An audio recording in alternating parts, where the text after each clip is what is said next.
Hi, my name is Venus William, 29 years old, an interior architect in Seattle.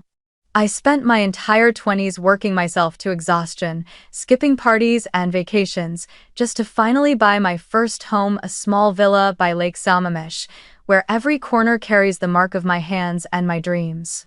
But no one in my family saw it as an accomplishment. They only called me selfish, cold, only thinking about yourself, especially when my younger sister Taylor, an influencer who never quite made it, still lived with our parents and complained that she couldn't afford a decent place to film her videos. So when I agreed to let her use my backyard as the venue for her wedding, everyone praised me, saying I'd finally learned how to share. I didn't know that decision would begin a chain of days where my kindness would be stretched to its breaking point. 2 weeks after the wedding, when a large moving truck rolled up my driveway and the morning sunlight reflected off the windows, Taylor stepped out, smiling brightly, ready to open the trunk. But then she froze, her face turning pale when she saw the man in a gray suit waiting at the end of the driveway, holding a thick black folder. My lawyer. And in that moment, I realized that family isn't always the safest place. Sometimes, they're the first ones to demand what you built with your own blood and tears. Have you ever had your kindness turned into a weapon by your own family? I'd love to hear your story and tell me where you're listening from, so I know I'm not alone. I was born into a middle-class family in Portland, Oregon, where everything always revolved around an unspoken rule. Taylor is the light, and Venus should try not to dim it. I was the eldest, 3 years old when my sister was born. From the moment Taylor let out her first cry, my parents' entire world seemed to shift toward her. Mom said Taylor had a smile that makes everyone love her, while I had eyes that looked a bit distant. When I scored high on tests, they said, "It's good you try hard, but your sister has real natural talent."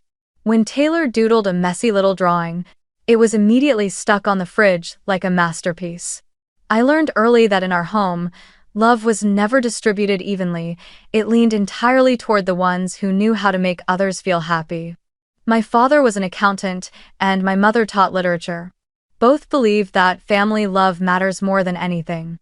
But their definition of family always meant that I had to yield, to endure, to stay silent. When Taylor failed her first college entrance exam, my mother said, "That's okay, not everyone is meant for school. Your sister has a gift for communication." When she dropped out a second time to start an online cosmetics business, my parents could barely contain their pride. They even loaned her $5,000 from their retirement fund, and when the project collapsed after just 3 months, they said, "Failure is the mother of success." See, at least she dared to try. I said nothing, though a bitter laugh rose inside me. I had dared to try too, but no one ever patted my shoulder for it. When I got accepted into the University of Washington to study architecture, my mother only asked, "Seattle is expensive, are you sure?" My father added, "Don't make us send extra money." I nodded, because I was already used to taking care of myself. I worked part-time at the library, at coffee shops, and took on small interior design projects to pay for tuition and rent. Meanwhile, Taylor stayed home, ate mom's cooking, drove dad's car, and posted photos of her independent lifestyle on Instagram. Every time I visited, I found my old bedroom turned into her studio lights, white backdrop, and a vision board that read in big, bold letters, "Future Influencer." Mom would look at it with tears in her eyes and whisper, "See? She really has passion." After graduation, I was hired by an interior design firm in Seattle. I started from the bottom, worked endless overtime, but carried a quiet determination in my heart.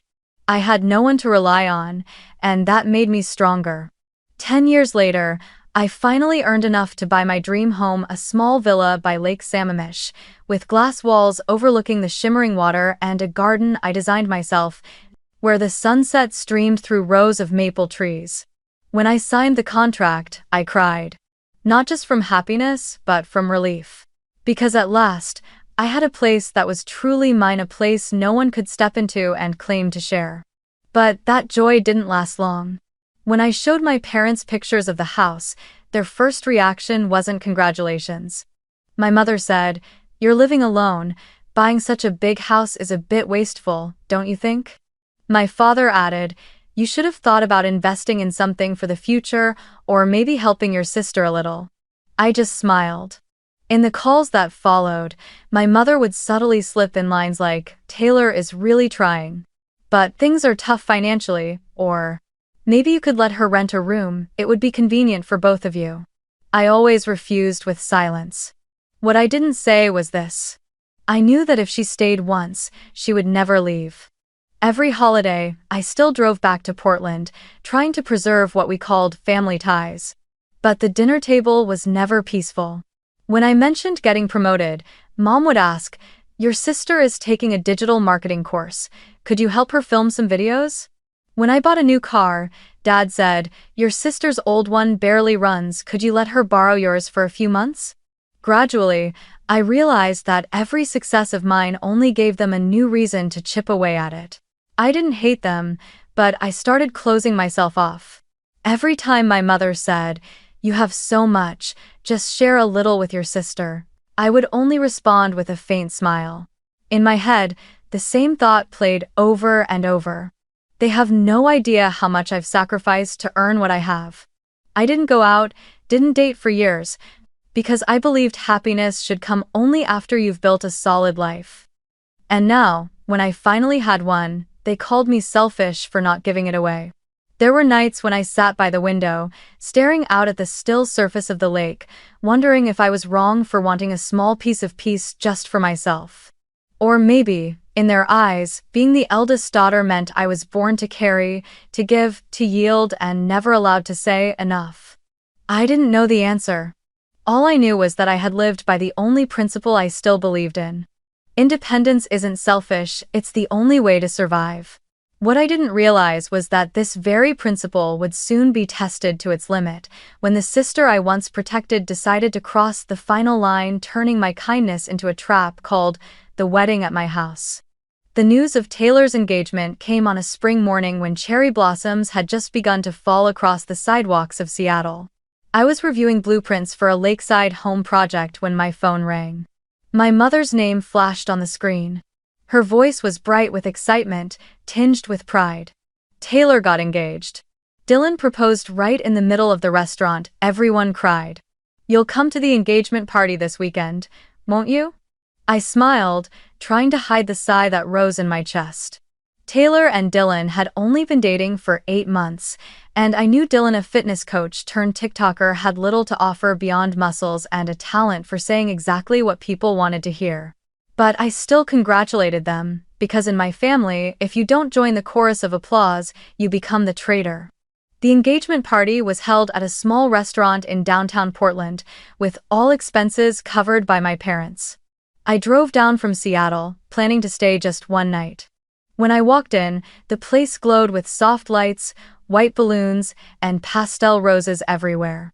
Taylor ran up and hugged me, her smile as flawless as in the videos she always posted.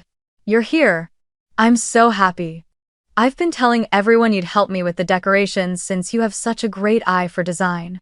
I forced a smile, and before I could respond, Dylan slung an arm around her shoulders, his voice booming. "She's right, Venus. Your garden looks like a resort. We were just joking that if we got married there, it'd be like a dream wedding." I froze, not yet processing what he'd said, when my mother suddenly chimed in, placing a hand on my shoulder as if she'd just had a brilliant idea. "You know, that's actually perfect. Venus, why not let your sister have her wedding in your garden? It would save so much money on venue rentals and still look elegant." I nearly choked on my drink. "Mom, I don't think that's a good idea. My house is small, it wouldn't fit that many guests." But before I could finish, my father cut in. "Families help each other. Don't be so stingy. You live alone, why let that backyard go to waste?" I felt every gaze turn toward me, a mix of expectation and judgment. Dylan jumped in quickly, smiling like he was shooting a commercial for protein powder. "Just for one day, I promise. I'll hire a planner to handle everything. We won't make a mess or bother you at all." Taylor tilted her head, her voice dripping with sweetness that sounded almost rehearsed. "Please, sis. I've always dreamed of a wedding surrounded by nature, and nowhere feels more perfect than your home. Please say yes." The air grew thick with the sense that I'd be heartless if I refused. I looked around the table, my parents smiling expectantly, Dylan's arm wrapped around my sister's shoulders, and Taylor gazing at me with glossy, tear-brimmed eyes. I knew this act all too well. Her sweetness was never spontaneous. It was a weapon, carefully crafted to make people bend. I finished my glass of wine in one breath, then said slowly, "Fine, but only if everything goes according to my conditions." My mother clapped her hands.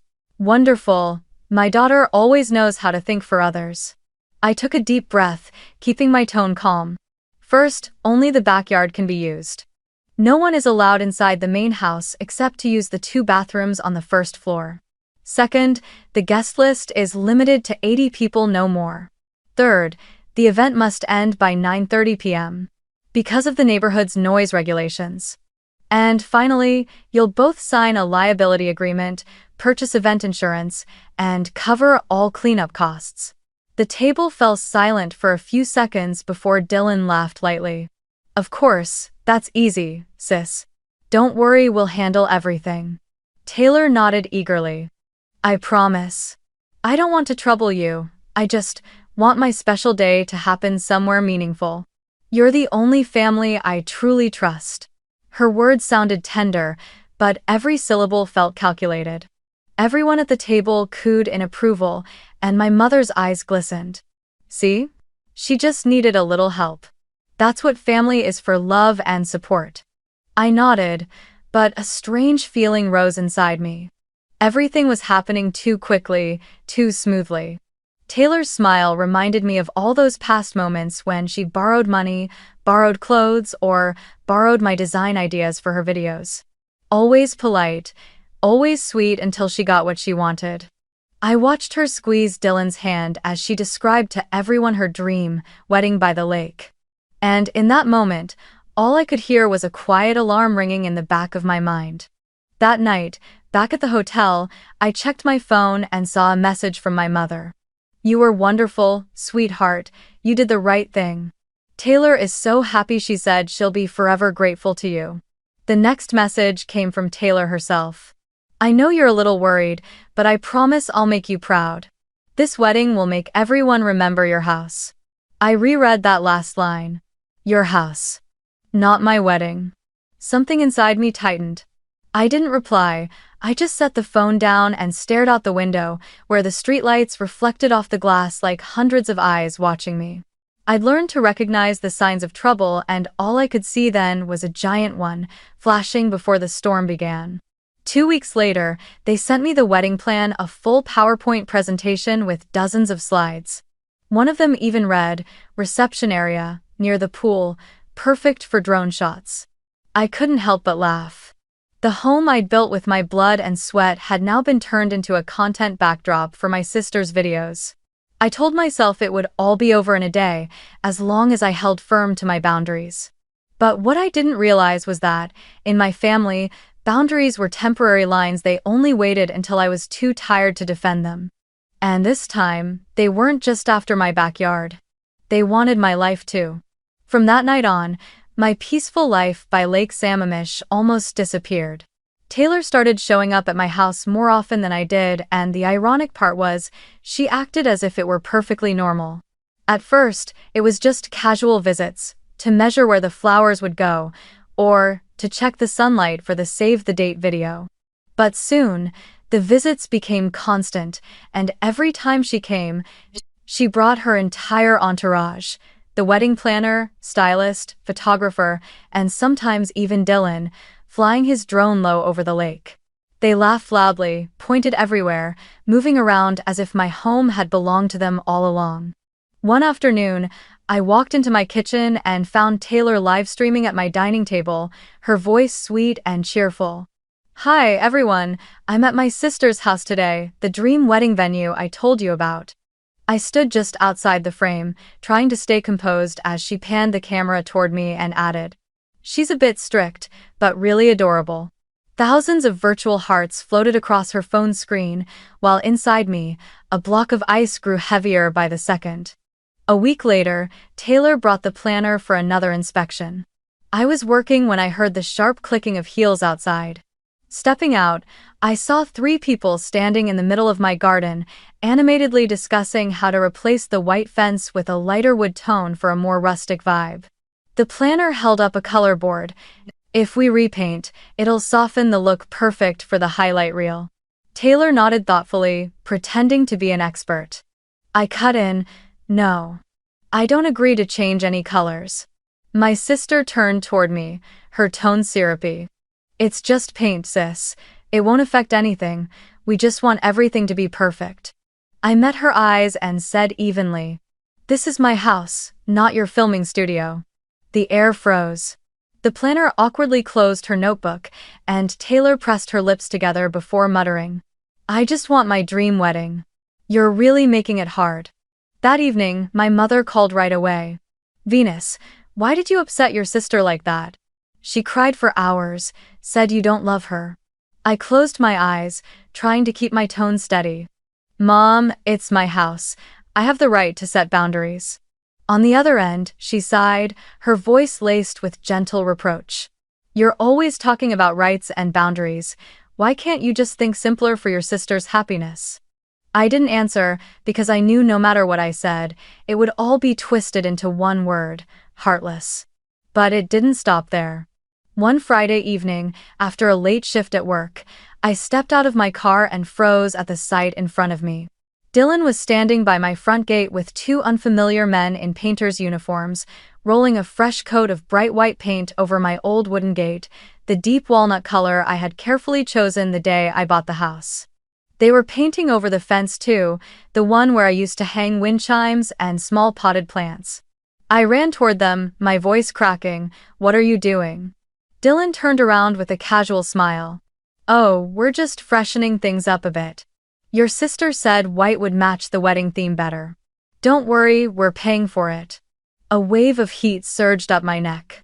"This is my property, and you don't have the right to touch even an inch of it. All 3 of you, stop what you're doing and leave in 5 minutes." The painters exchanged glances, set down their rollers, and quietly packed up. Dylan, however, didn't move. He planted his hands on his hips, his voice lazy and mocking. "Venus, why are you always so uptight? It's just a gate." I stared at him, each word forced through my clenched teeth. "That gate isn't yours, and I don't need anyone telling me when I'm allowed to be upset." Dylan shrugged, pulled out his phone, and called someone, probably Taylor, before walking away. When they finally left, I stood there staring at the wet streaks of white bleeding under the fading sunlight, spreading across the fence like a wound on the place I once cherished. About an hour later, my phone rang. It was my mother. "Venus, what did you do this time? Dylan just told me you were yelling in the street." I let out a bitter laugh. "Mom, they started repainting my house without asking. I just told them to stop." "Oh my God," she sighed, her voice heavy with disappointment. "You're ruining your sister's wedding.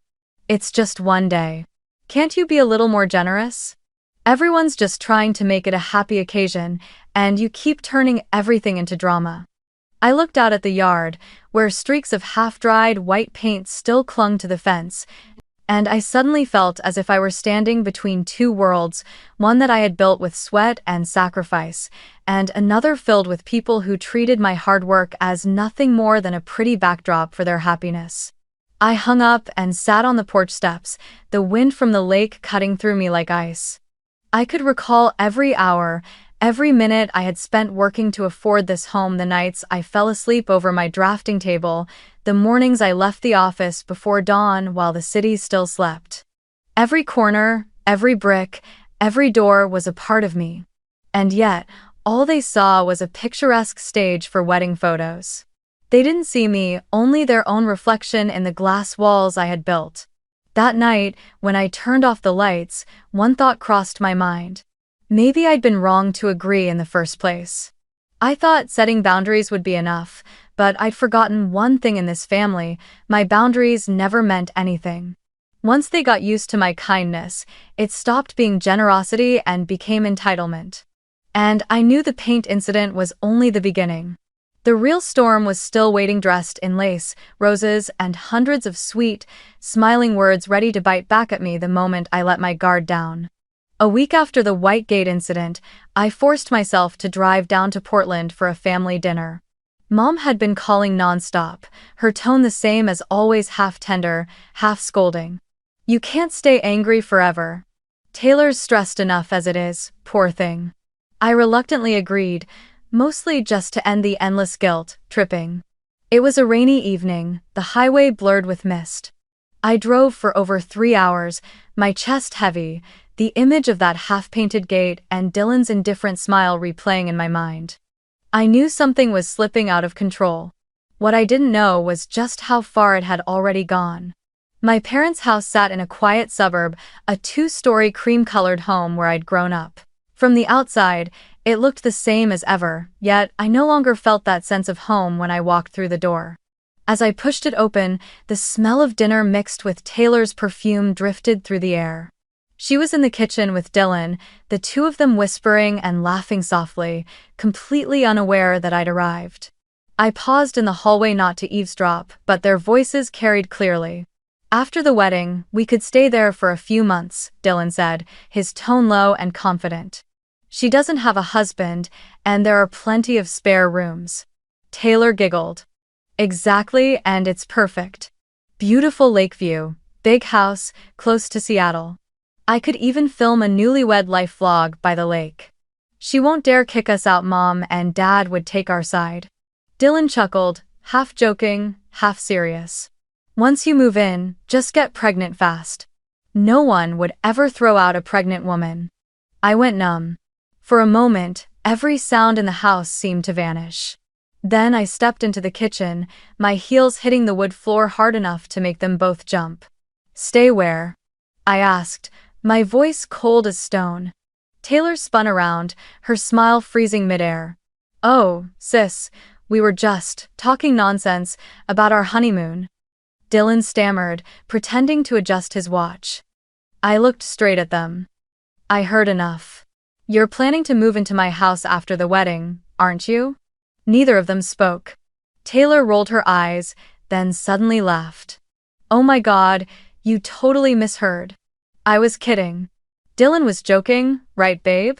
Dylan gave a weak smile but avoided my gaze. Before I could say another word, my mother appeared from the living room carrying a tray of food. "What's going on here?" she asked.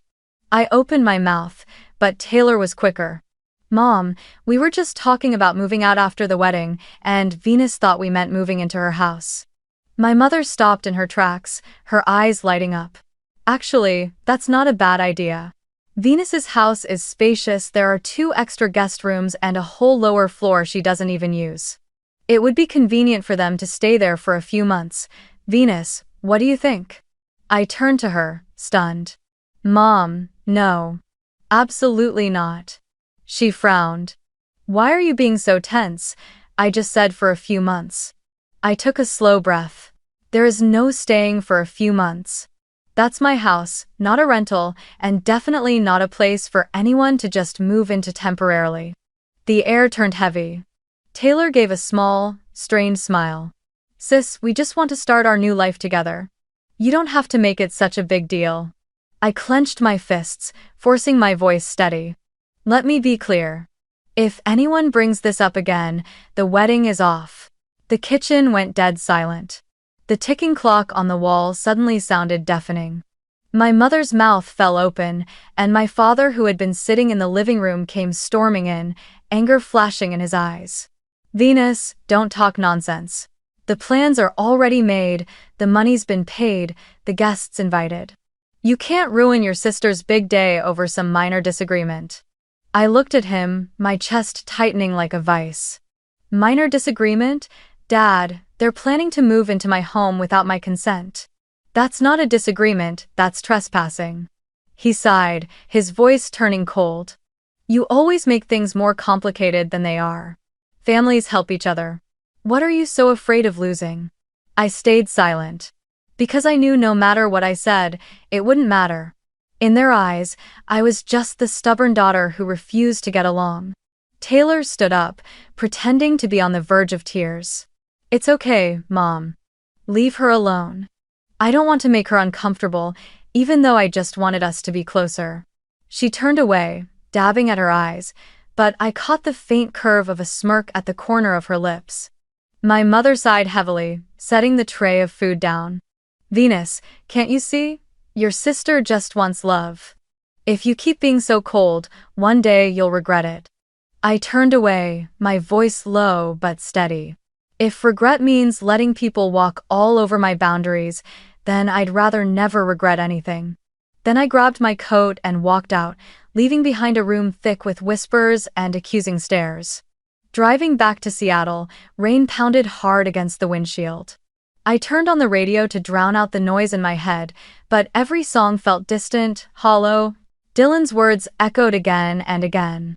She doesn't have a husband, plenty of rooms anyway. Each repetition felt like a small, cold knife twisting deeper. Yes, I didn't have a husband. But that didn't make my home public property for others to use as they pleased. I built this life alone, brick by brick, beam by beam, and I owed nothing to anyone. From that day on, Taylor stopped calling. The only messages came from my mother, repetitive lines of guilt disguised as concern. I knew I had just become the villain in their story. They would tell people I was jealous, unloving, difficult. But I wasn't afraid anymore. Because I had finally seen what I'd tried for years to ignore. In my family, kindness was never enough unless it could be used. And this time, I swore they wouldn't take another piece of me. A month before the wedding, Seattle was still cold and misty in the mornings, like always. I was tending the plants in my garden when I heard a voice from across the fence. It was Mrs. Helen, the widowed woman who lived 2 houses down, the one who often lent me pruning shears or shared her freshly baked bread. She waved, her tone cheerful. Morning, Venus. I heard you're remodeling your basement to make a little apartment for the newlyweds. How wonderful. I froze. What apartment? She smiled warmly. Oh, your sister said you're letting them stay for a few months after the wedding. I even recommended an electrician to her because I know someone in the Contractors Guild. Her words hit me like a metal bell clanging in my skull. I forced a stiff smile, mumbled something polite, but inside a storm was rising. As soon as Mrs. Helen turned away, I pulled out my phone. The first call was to Taylor. She answered in a bright, carefree voice as if nothing was wrong. Sis, I'm trying on my wedding dress right now. It's gorgeous. Want to see a picture? I cut her off, my voice sharp and cold. What are you telling people around here? They're saying you've been bragging that I'm fixing up the basement for you to stay in after the wedding. The line went silent for a few seconds. Then Taylor's voice returned, quieter, like someone caught red-handed. I was just joking. People asked where we'd live after the wedding, and I teased that maybe you'd let us stay. I didn't think they'd believe me. I clenched my teeth. Don't joke by lying about someone else's house. But before I could say more, I heard the sound of sniffles. Taylor started to cry, her voice trembling. I'm sorry. I didn't mean to, I'm panicking. I'm pregnant, don't you understand? I just want somewhere stable. I don't know what else to do. I went still. Part of me wanted to believe her. Another part recognized the pattern, the choked, helpless sobs designed to make me soften. I'd heard it so many times before. But this time, there was something different in her tone, something raw and genuinely fragile. What did you say? I asked, my voice almost a whisper. I'm 6 weeks pregnant, she answered between sobs. We haven't told Mom and Dad yet. We're scared people will say we rushed into it, but you're the first person I trust enough to tell. I sank into my chair. The news hit me like a stone dropped straight into my chest. For a moment, all the anger drained away, leaving only emptiness and a quiet ache. Congratulations, I said softly, forcing my voice to stay calm. But even so, you still can't live here. This isn't a shelter, Taylor. There was silence on the other end. Then her voice changed, no longer trembling, but sharp and bitter. I knew it. You never wanted to help me. You always think you're better than everyone else. I closed my eyes, feeling my heartbeat quicken. You're wrong. I'm not better than anyone. I just want peace. But she never heard that last line. Taylor had already hung up. That night, I sat for hours at my desk, the warm light falling on a stack of sticky notes covered in scribbles, wedding logistics, contract clauses, and words I never thought I'd have to write about my own sister. Defense. New locks. Evidence. Finally, I called Alex Martinez, the attorney who had helped me buy the house last year. He was a calm, middle-aged man with a steady, reassuring voice. After listening to everything, he was silent for a few seconds before saying, "Venus, you need to protect yourself. Legally speaking, if they move in even for one night and receive mail at that address, they could claim temporary residency rights. You don't want that to happen." A chill ran through me.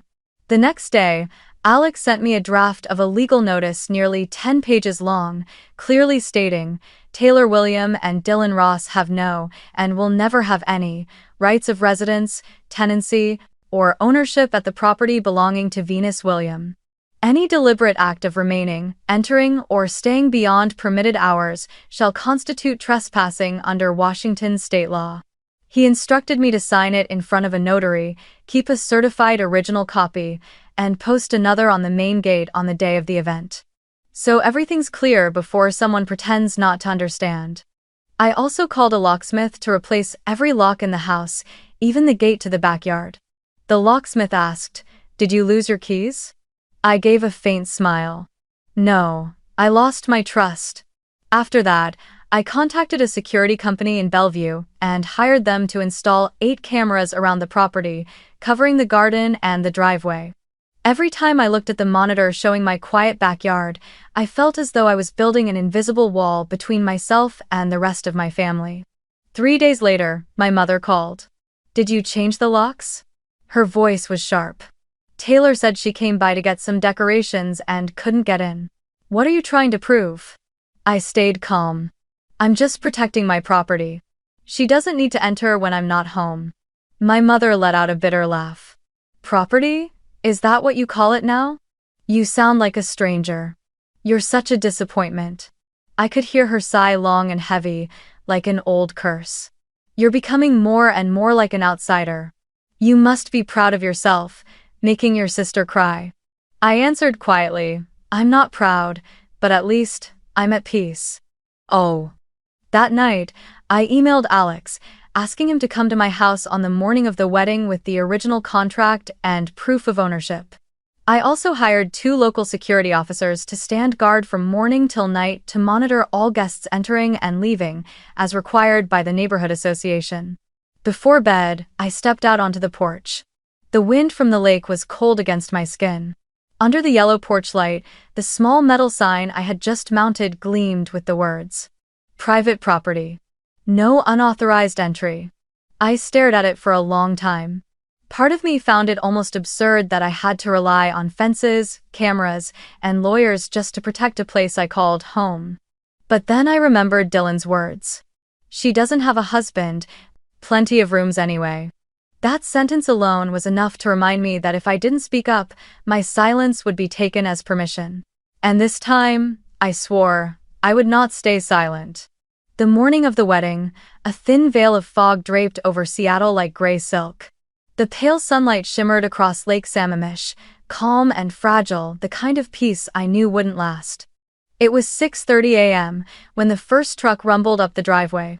I glanced at the camera feed, the wedding planner, 2 assistants, and a full team hauling in flowers, chairs, speakers, and photo backdrops.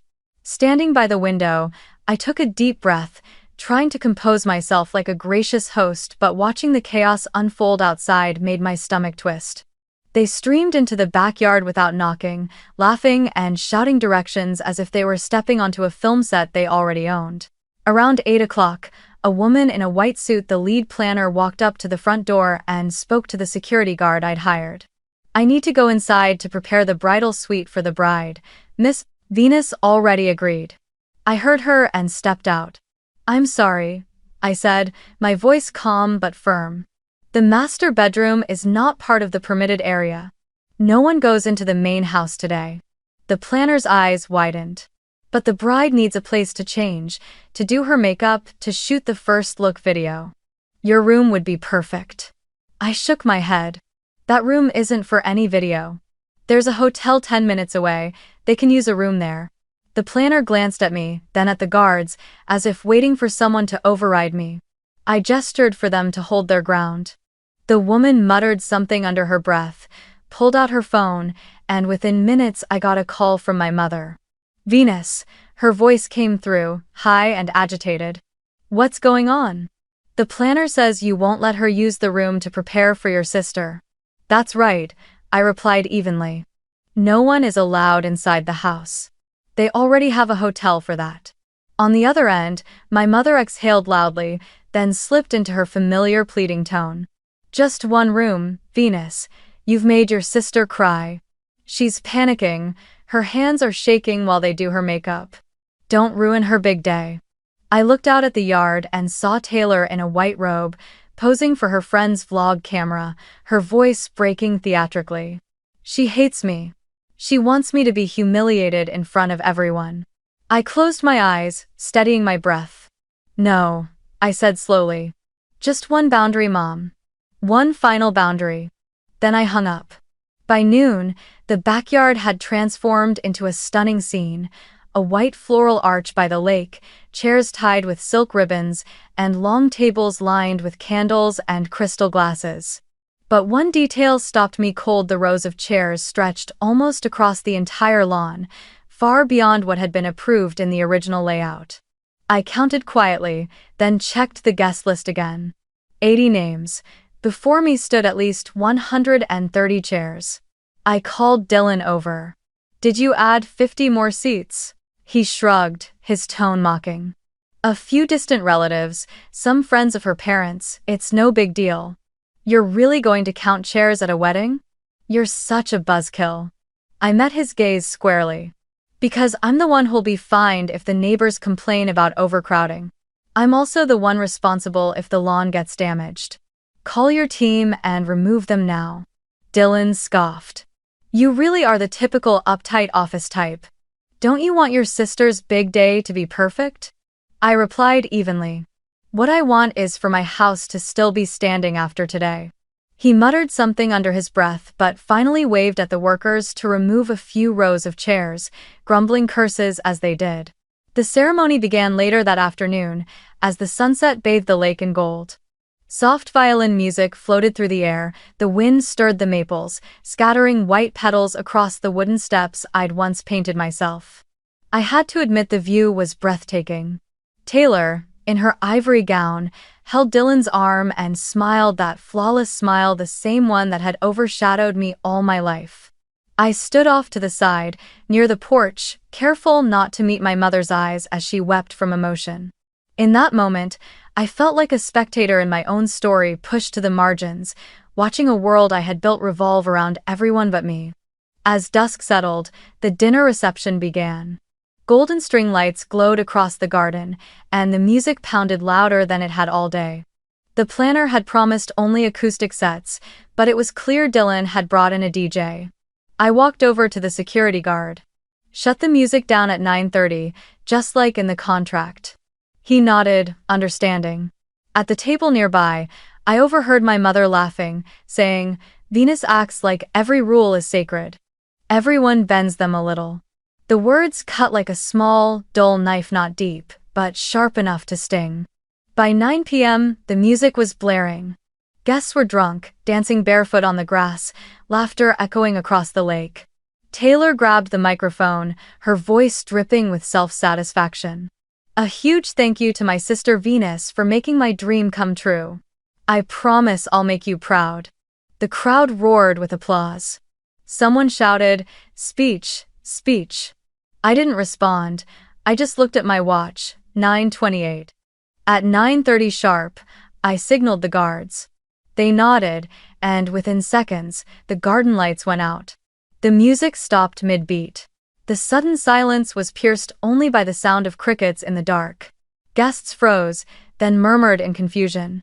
Dylan stormed toward me. What's going on? Why'd you cut the power?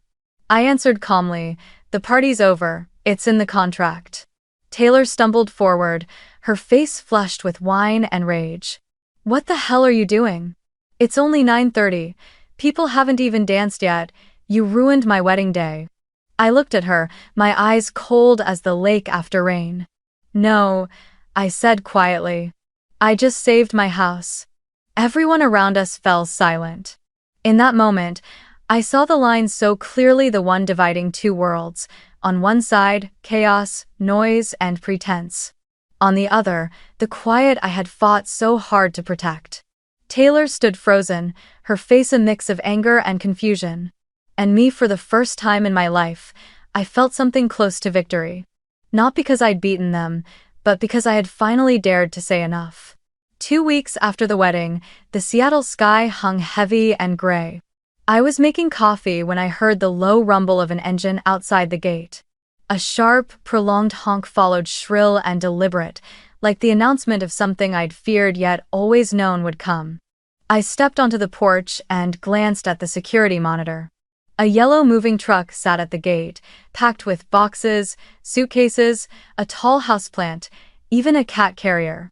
In front of it stood Taylor, wearing a white sweater, her hair tied back, her face stripped of the radiant glow she'd worn as a bride, now replaced by exhaustion and defiance. Beside her was Dylan, arms crossed, his expression cold and unapologetic.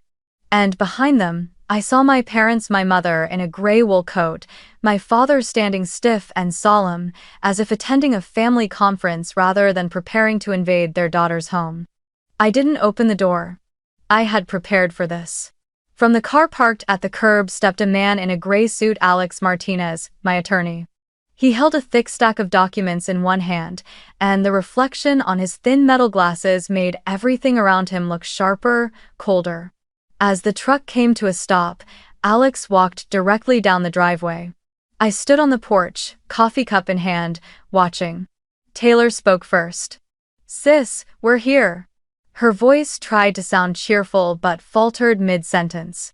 Dylan opened the back of the truck and barked orders to the movers. "Careful with those boxes, there's electronics inside." My mother called out nervously, forcing a smile.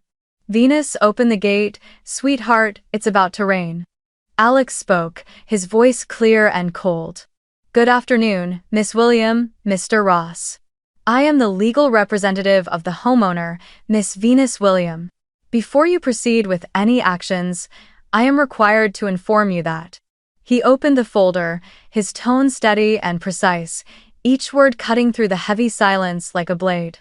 "You and your husband have no, and have never had, any legal right of residence at this property. Any attempt to enter, remain, or store personal belongings within these premises will be considered trespassing under Washington state law. This is a certified copy of the official notice, notarized and already sent to your current address last week." Taylor froze, her hand still gripping the van door.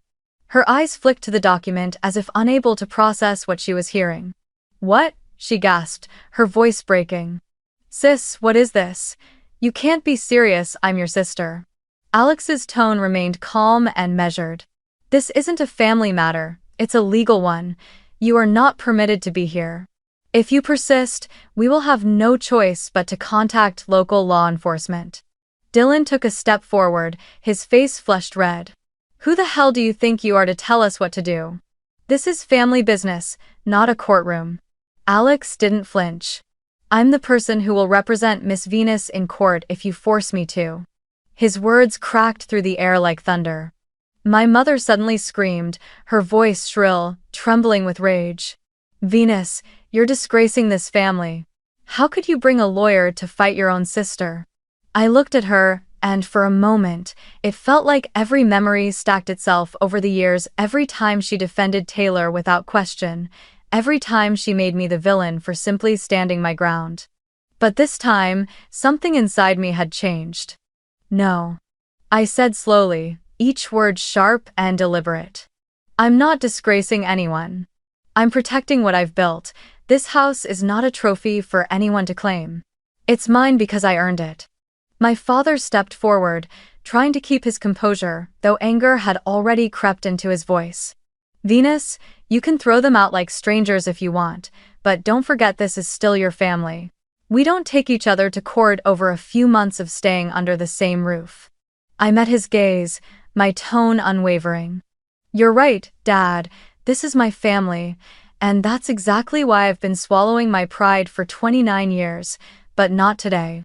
From now on, anyone who crosses this line without permission is a stranger." Taylor gripped Dylan's hand tightly, her eyes glistening but not weak. "You really have no heart left, do you?" she said, her voice trembling. "You know I'm pregnant, and you still do this?" I gave a faint, bitter smile. I'd seen this coming. Being pregnant doesn't give you the right to violate someone else's home, and if that's true, then I hope you raise your child better than the way you're acting right now. Do one. The air grew taut, stretched like a string about to snap. Dylan shot me a venomous glare, then turned to my mother. "We don't have to take this humiliation. Call the cops, let's see if they dare arrest us." I heard every word and replied calmly, "Good idea." I pulled out my phone and dialed the local police number Alex had given me in advance. About 10 minutes later, 2 patrol cars arrived, their red and blue lights flickering across the lake's surface. The officers approached, asked a few questions, and Alex handed them the paperwork. One middle-aged officer read through it, then turned to Taylor. "Ma'am, everything appears to be in order. Unless you have documents proving residency, I'm required to ask you and your husband to leave the premises immediately." Taylor's voice cracked into a furious scream. "I just wanted to stay temporarily. She's my sister. You can't throw me out of my sister's house." The officer's reply was calm but final. "This house isn't yours, ma'am, and if you refuse to leave, we'll have to file a report." My mother sobbed, clutching my hands. "Please, sweetheart, just for a little while until they find another place. They're about to be parents." I gently pulled my hands away, my eyes stinging. "I told you already, Mom. Kindness can't save people who only know how to take advantage of it." The police escorted them off the property. Dylan muttered curses under his breath, while Taylor stayed silent. Just before getting into the truck, she turned back to look at me. There were no tears this time, no trace of the helpless victim she'd played before. Her eyes were hollow, cold, so cold they made my skin crawl. That wasn't my sister anymore. It was someone who had just sworn revenge. As the moving truck disappeared around the bend, Alex gathered the documents and said quietly, "You did the right thing, Venus. They can't touch you now." I nodded, but the relief never came.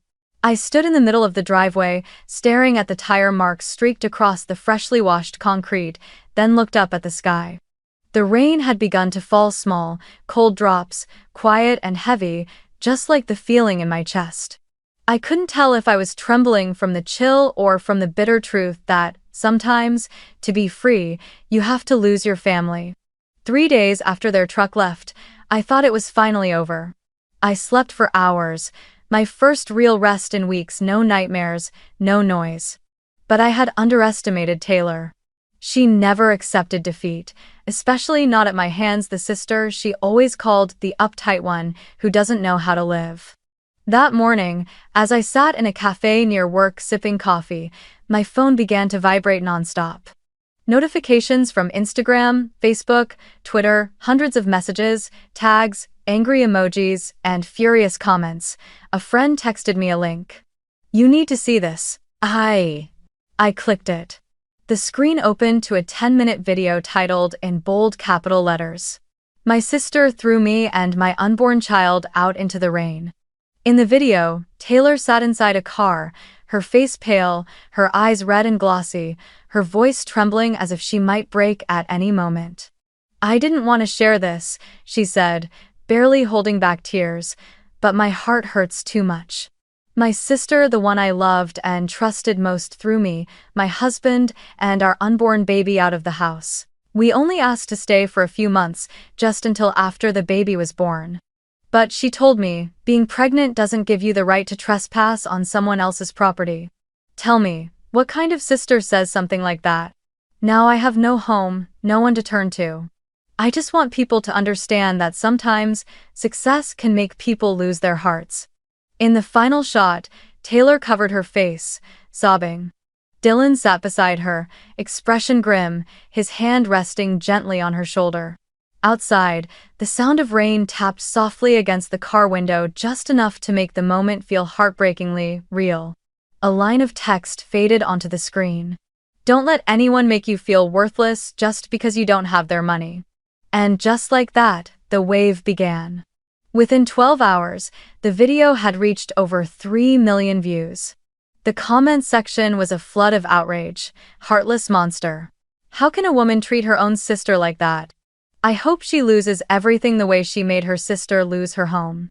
I received hundreds of anonymous messages, some calling me a witch, others sending pictures of unborn babies with captions like, "This is what you destroyed." I sat silently in front of my computer screen, watching thousands of comments crash down like waves. Part of me wanted to scream, to reply to every single person and tell them they didn't know the truth. But another part of me felt utterly drained. I had grown used to being misunderstood, but never like this, never so publicly, never with such cruelty. Alex, my lawyer, called the moment he saw the video. "You can't stay silent, Venus. In this era, silence is a form of public suicide. You have evidence, don't you?"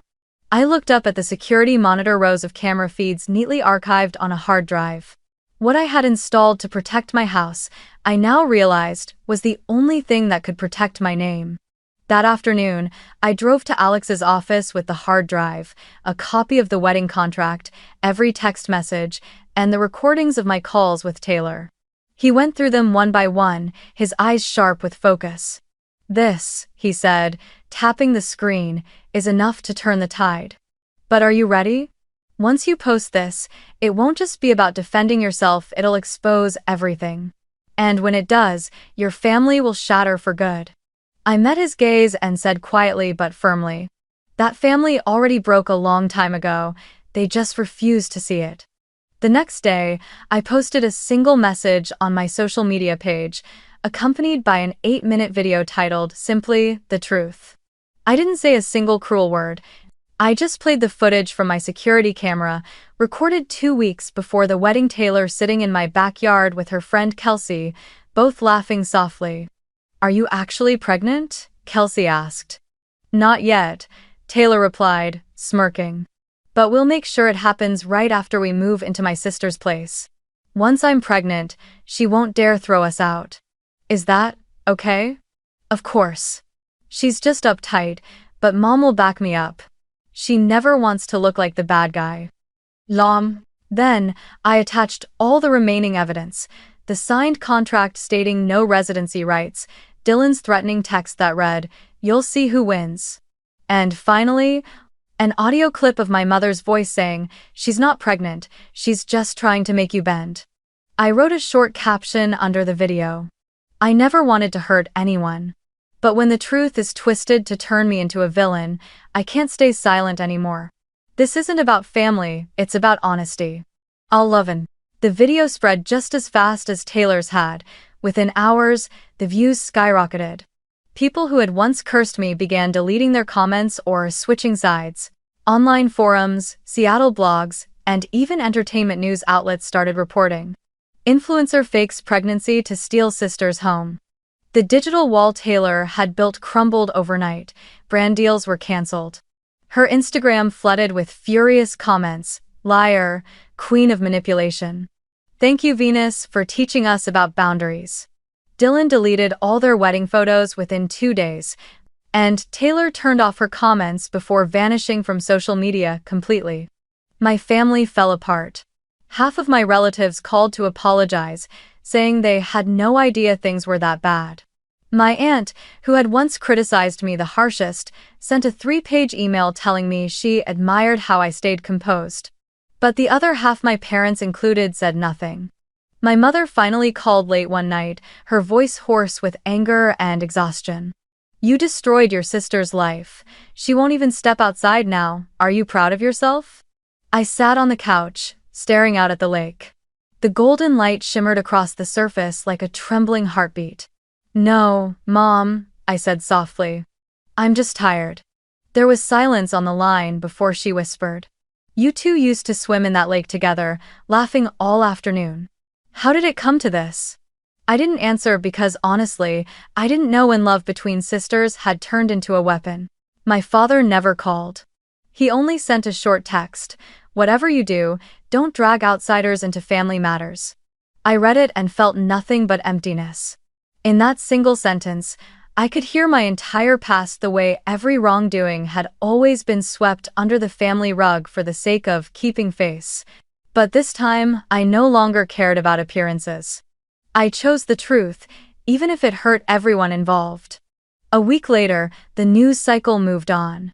The headlines faded, the outrage cooled, and all that remained were a few short articles, like the final punctuation of a long, chaotic sentence. I went back to work, my mind still heavy, but my chest lighter than it had been in years. The lakeside house was quiet again, filled only with the sound of wind through the maples and water brushing against the shore. I knew I had just survived a war few people ever dare to fight, not just for a home, but for the right to speak for myself. Taylor never reached out again. Someone said she and Dylan moved to Arizona. I didn't ask. For the first time in my life, I didn't feel like the selfish daughter they always painted me to be. I was simply a woman who had learned to stand her ground in the storm and to choose truth, even when it meant standing alone. In the months that followed, the house by Lake Sammamish returned to a stillness so complete it sometimes frightened me. No more ringing phones, no more relatives demanding explanations. No more neighbors watching me over the fence. Only the soft lap of water against the shore, and the wind weaving through the trees on my porch. The storm had passed, but I knew it had left cracks that would never fully heal. Taylor disappeared from social media almost overnight. A few of her former influencer friends said that brands quickly terminated their contracts, her ad accounts were suspended, and the public turned against her completely. The woman who faked a pregnancy to steal her sister's house, that phrase dominated Reddit and Twitter for an entire week. Dylan went down with her. The gym where he worked as a trainer received so many negative reviews that they had to end his employment. Not long after, I heard they'd left Seattle, moving in with a distant relative in Nevada. Part of me wanted them to learn a lesson, but another part just felt sad. After all, she was still my sister, the little girl I once carried on my shoulders during long walks around the lake. As for me, instead of feeling vindicated, I felt only a quiet emptiness. The anger that had burned inside me for years suddenly went out, leaving only ashes and a deep exhaustion. I began to cut all contact with my family. No messages, no phone calls, no Christmas reunions. In my contacts, I moved their numbers into a separate group called The Past. Not out of hatred, but because I needed space to breathe. I threw myself into work at the architecture firm in downtown Seattle, where I had just been promoted to lead designer. For the first few weeks, I stayed late every night, working partly to forget and partly to prove to myself that I was still strong enough to stand on my own. But what slowly began to change me wasn't work, it was a small invitation. My coworker, Sarah, handed me a flyer for a support group called Adult Children of Narcissistic Families. The first time I went, the meeting room in the basement of a small church in Fremont had only about 8 people. Everyone sat in a circle, the light soft, the voices gentle. An older woman with silver hair shared that her mother used to make her hand over her entire paycheck. A young man said his sister blamed him for every failure in their family. When it was my turn to speak, my throat tightened. I didn't know where to begin. Finally, I said softly, "I used to think that if I did everything right, they would love me. Now I understand some people only love you when they can control you." The room fell silent for a moment before the silver-haired woman smiled and nodded. For the first time, I felt like I wasn't alone. In the weeks that followed, I attended the meetings regularly. I learned how to recognize emotional manipulation, how to say no without guilt, and how to accept that not every relationship can be saved. I pinned a small note on my bedroom wall with a quote from the group's counselor. "Boundaries aren't walls, they are doors that only you hold the key to." Every morning when I woke up, I read that sentence as a reminder that I had the right to decide who could enter my life. Around that time, I also started talking more with Nathan, a colleague from my architecture team. He was quiet, but he had a way of listening that made people feel safe. We had worked on several projects together before, but it wasn't until after everything happened that I realized how often he had quietly been there for me.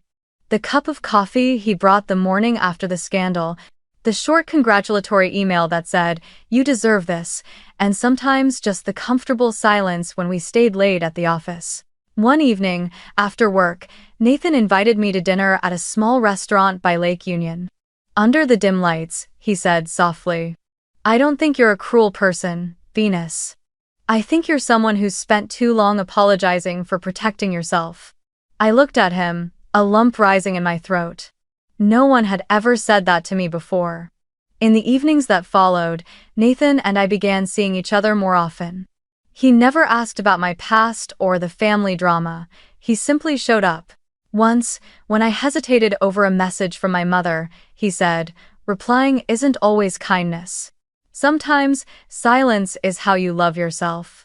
I laughed softly. "You sound like a therapist." He shrugged. "Maybe, I just had to learn that the hard way." As for my mother, she started sending handwritten letters. The first was short, her tone still heavy with resentment. "I don't understand why you chose to expose everything online. Our family didn't deserve that kind of shame." The second, a month later, was softer. "I know I was wrong to take your sister's side, but I was just scared to watch her fall apart. Now I realize you've been falling apart for years too." The third arrived in autumn and contained only one line. "If you're not ready to forgive me yet, I'll wait." I read each letter carefully, then placed them in a wooden box inside my closet. I hadn't replied not because of anger, but because I needed quiet to heal. Sometimes, when I sat on the porch watching the lake shimmer under the evening light, memories of our childhood returned, Taylor chasing after me, laughing, holding the paper kite our mother made. Those memories were still beautiful, even blurred by time and tears. I didn't want to erase them. I just wanted to keep them as a reminder that love isn't always salvation. Sometimes, it's the lesson that teaches you how to save yourself. I don't know where Taylor is now, and honestly, I don't need to. All I know is that, after everything, I learned how to rise not through anger, but through peace. Nathan often says, "A house only truly becomes yours when you're no longer afraid of someone knocking on the door." And every time I hear it, I smile, because at last, I've turned the house that was once a battlefield into a place of calm that belongs entirely to me. A year later, spring arrived in Seattle. The maples along Lake Sammamish sprouted tender green leaves, swaying gently in the breeze. I stood before a newly completed building, the biggest project of my career. The Havenlight Community Center, a space for women who had survived abuse and emotional trauma. The center sat on a wide piece of land surrounded by wildflowers, with tall glass windows designed to let in as much natural light as possible. Every curve, every open corner, carried the spirit of freedom of those who had once been suffocated and were now learning to breathe again. When I first took on the project, people asked why I chose a nonprofit direction right after earning a promotion at a prestigious architecture firm. My answer was simple. Because I know what it feels like to be hurt by the people who were supposed to protect you. Each brick, each line I drew, held a piece of my story, the story of a woman who took years to realize that kindness doesn't always mean silence. On the day of the opening, the center glowed under the early summer Sunday. Women who had been supported by other organizations came to celebrate, some carrying flowers, others holding children. Laughter mingled with the sound of an acoustic guitar drifting from the garden. I stood on the small wooden stage, looking down at those faces, tired yet radiant, fragile yet strong. And in that moment, I realized I had finally stepped out of the shadow of my past. When the host introduced me, the room fell completely silent. I walked up to the stage, my hands trembling slightly, but my gaze steady. "Thank you all for being here today," I began, my voice calm. If someone had told me a year ago that I'd be standing here, I probably wouldn't have believed them. Back then, I had just escaped a storm called family, something I once thought was the safest place in the world. I paused, taking a slow breath before continuing. "But there's one thing I've learned. Sometimes, you have to accept being called cruel, ungrateful, or heartless simply because you dared to say no. But that no is what saves you from a life being taken over, from people who only know how to love when they can control you. And when you finally learn to protect your own boundaries, you begin to rebuild your life not from the ruins, but from the strength that was once overlooked. The room stayed quiet. A few people nodded, others wiped away tears. I smiled softly, glancing toward the glass windows, where sunlight shimmered across the small lake in the distance. This center, I continued, is more than just architecture. It's proof that every wound can become a source of light if you're brave enough to face it. All by. Applause broke out, warm and full. I stepped down from the stage. Nathan was waiting near the front row, his eyes filled with pride. He took my hand, giving it a gentle squeeze, no words, just a quiet nod that said, "You did it." Sarah, my friend, and the one who had brought me to that first therapy group, handed me a small bouquet of lavender, the same flowers I always planted on my porch. "You deserve this piece," she whispered. I smiled, my heart weightless. As the ceremony ended, I walked out to the parking lot, a soft breeze carrying the scent of fresh timber and wildflowers. I reached for my car door when I saw an envelope tucked under the windshield wiper, cream-colored with no sender's name, just a familiar hand. To Venus. My chest tightened. I opened it. Inside was a handwritten letter, my mother's handwriting. "Venus, I came today but didn't want to intrude. I stood outside watching you speak to the crowd. You looked happier and more at peace than I've ever seen you. Now I understand why you had to do it, why you chose silence. I used to think you were cruel, but you were only learning how to survive. I don't blame you anymore. I'm proud. Mom." I read every line, my hands trembling. In that moment, the bitterness inside me seemed to melt away. I didn't cry. I just felt a quiet settling over me, as if the last storm had finally left the sky. I slipped the letter into my bag, sat in the driver's seat, and looked out at the lake. The sunset spread gold across the water, tiny ripples catching the light like shards of glass. Softly, I whispered to myself. They used to say I was too cold to be loved. But in the end, I only learned how to love myself. And for the first time, I loved that stillness, the same stillness that once scared me, now a shelter for my soul. As dusk fell, I started the engine. The radio played an old song I used to listen to on my loneliest nights. The road by the lake unfurled ahead of me, winding between trees where light and shadow blended. I knew the journey wasn't over, there would still be weekdays, memories that pressed on the ache. But now I had my compass, self-trust, boundaries, and the peace I built with my own hands. As the car rounded the bend, I caught a glimpse of the Haven Light Center in the rearview mirror. Its sign reflected the sun, glowing like a promise that every wound, if you dare to heal it, can become the foundation for something new. I smiled. In my head echoed a line I once wrote in my journal, now sounding like a declaration. She used my house for her wedding. But I used that pain to build a life no one could take from me. And for the first time in a very long time, I felt truly free.